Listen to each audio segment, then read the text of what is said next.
세계적으로 Black Lives Matter라는 시위가 생겼습니다. 작년에 코로나 상황에도 불구하고 멜번에서도 이 집회가 열렸어요. 그럼 이러한 일이 생긴 이유가 무엇일까요? 바로 차별입니다. 여러분은 차별을 경험해 보셨나요? 아마 인생을 살면서 차별을 경험해 보지 않았다면 그건 거짓말이지 않을까요? 우리는 어렸을 때부터 성인이 되어 살아가는 지금도 여전히 차별을 경험하고 있습니다.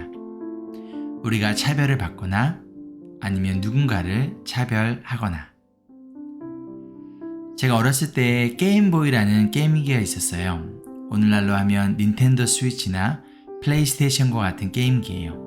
혹시 게임보이를 아시는 분이 있다면 댓글로 알려주십시오. 웬만한 친구들이 다 게임보이가 있었어요. 저는 그 당시 없었고요. 그래서 학교에서 쉬는 시간이면 친구들이 게임 이야기를 할 때 당연히 저는 대화에 낄 수가 없었어요. 학교가 끝나고 한 친구가 자기네 집에 가서 게임보이를 하자고 다른 친구들을 초대했는데 저만 초대를 하지 않는 거예요. 그래서 그 친구에게 야, 나도 너네 집에 가도 돼? 라고 하자 그 친구가 이렇게 말했습니다. 야, 넌 게임보이 없잖아. 우리 집에 오려면 게임보이부터 사. 그날부터 저는 하나님께 기도드렸습니다. 하나님, 저도 게임보이가 가지고 싶어요. 저 게임보이를 갖게 해주세요. 하나님이 저의 기도를 들어주셨을까요? 우리는 여러 가지 이유로 차별을 받고 또는 차별을 하며 살아갑니다. 가난하다는 이유로, 공부를 못한다는 이유로, 인종이 다르다는 이유로, 영어를 못한다는 이유로, 혹은 영주권이 없다는 이유로 참 많은 이유로 차별을 받고 차별을 하며 이 세상 속에서 살아갑니다. 그렇다면 이러한 세상 속에서 그리스도인으로서 우리는 어떻게 살아야 할까요? 그리고 교회는 어떠한 모습의 공동체이어야 할까요? 오늘 말씀은요, 야고보서 2장 1절입니다. 나의 형제 자매 여러분, 여러분은 영광의 우리 주 예수 그리스도를 믿고 있으니 사람을 차별하여 대하지 마십시오. 지금 야고보 사도는 이들을 형제 자매라고 부르고 있어요.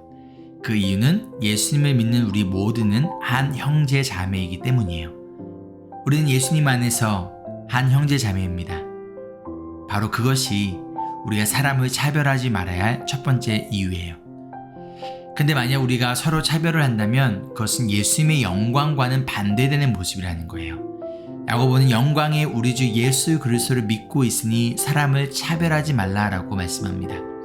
이 말은 차별과 예수님의 영광은 함께 할 수 없다는 거예요. 우리가 만약 교회 안에서 성도들을 어떠한 이유이든 간에 차별하고 있다면 그것은 곧 우리를 한 형제 자매로 삼아주신 예수님의 영광을 가리는 거예요. 그리스도인은요, 예수님의 영광을 가리는 자가 아닙니다. 그리스도인은 예수님의 영광을 위해 살아가는 자예요. 근데 만약 우리가 누군가를 차별하고 있다면 그것은 예수님의 영광을 가리는 것이고 이것은 마치 예수님을 믿지 않는 것과 같은 행동이라는 거예요. 너희가 예수님을 믿고 있니? 근데 왜 같은 형제 자매들끼리, 즉 성도들끼리 차별을 하니? 그것은 곧 예수님을 믿지 않는 것과 같은 거야. 이렇게 말하고 있는 거죠. 여러분, 그리스도인은요, 믿는 대로 살아가야 합니다. 그리고 예수님을 믿는 우리는, 그리고 우리의 믿음의 열매는 차별이 아니에요. 그렇다면 만약 내가 누군가를 차별하고 있다면 그것은 곧 예수님을 향한 나의 믿음의 문제라는 거예요. 예수님에 대한 올바른 믿음이 있다면 우리는 점점 예수님을 닮아갑니다. 그리고 우리가 닮아가는 예수님은 세상의 기준으로 사람을 차별하지 않으셨어요. 오히려 세상 속에서 차별받고 손가락질 받는 자들을 먼저 찾아가셨고 그들과 함께 식사를 하시고 그들의 친구가 되어주셨어요. 그로 인하여 바리새인과 서기관들처럼 사람들에게 인정받는 높은 자리에 있는 자들에게 손가락질을 받고 조롱을 받았지만 그럼에도 불구하고 예수님은 차별받는 자들의 친구가 되어주셨습니다. 왜인가요? 마가복음 말씀의 시작을 보면요, 예수님이 이 땅에 오신 이유를 하나님 나라의 복음을 선포하기 위해서 오셨다라고 알려주고 있어요. 예수님은 우리를 대신하여 십자가에 죽으심으로 우리를 죄에서 구원하셔서 하나님 나라의 백성으로, 하나님의 자녀로 삼아주셨어요. 그리고 예수님은 하나님 나라가 어떠한 곳인지, 하나님 나라의 백성으로서 삶은 어떠한 삶인지를 그분의 삶을 통해서 보여주셨어요. 예수님이 보여주신 하나님 나라에는 차별이 존재하지 않습니다. 갈라디아서 3장 8절에 이렇게 말씀합니다. 유대 사람도 그리스 사람도 없으며 종도 자유인도 없으며 남자와 여자가 없습니다. 여러분 모두가 그리스도 예수 안에서 하나이기 때문입니다. 이것이 예수 그리스도의 복음이 우리에게 주는 선물이자 열매입니다.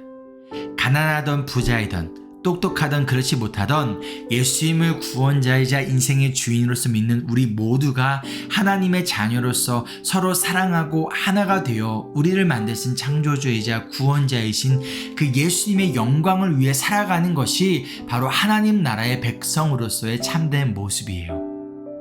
그리고 그러한 하나님 나라를 보여주는 것이 바로 교회입니다.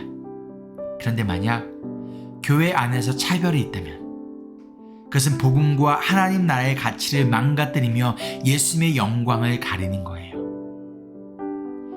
적용 질문입니다. 첫째, 내가 누군가를 차별하고 있나요? 만약 차별하고 있다면 어떠한 기준으로 차별하고 있나요? 그리고 그 차별에서 벗어나기 위해 우리에게 필요한 것은 무엇일까요? 둘째, 우리 교회가 누구든지 차별하지 않고 동등하게 대하는 공동체가 되기 위해 어떠한 노력과 어떠한 변화가 필요할까요? 함께 기도할까요?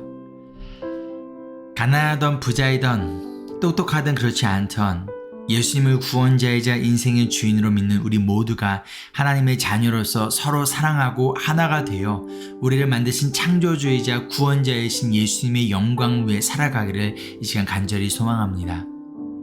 그리고 그러한 하나님 나라를 보여주는 곳이 바로 이 교회가 되기를 기도합니다. 차별로 인하여 복음과 하나님 나라의 가치를 망가뜨리며 예수님의 영광을 가리지 않는 우리의 삶이 되기를 소망하며 우리를 차별하지 않으시는 예수님의 이름으로 기도합니다. 아멘.